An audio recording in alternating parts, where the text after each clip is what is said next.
The unfortunate reality is when we look at the long-term consequences of the health problems associated with obesity, it truly becomes a public health problem that's going to boomerang back around and impact the economy of our cities and our country more generally over the decades to come. When we think about the soda tax issue as a public health issue, many of us feel very strongly that this will be an important strategy to make Philadelphia healthier.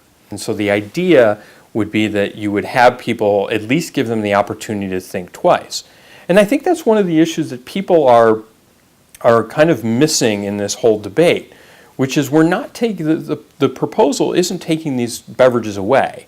It's just increasing the price. The consumer will still make the decision about whether he or she wants to buy the sugar-sweetened beverage.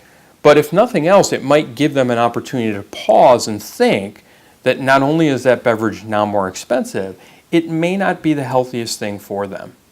And so while the first win on this tax proposal would be the dedicated funds that would go to childhood education, the second win, as I see it, would be an improvement in weight-related health issues within the city of Philadelphia.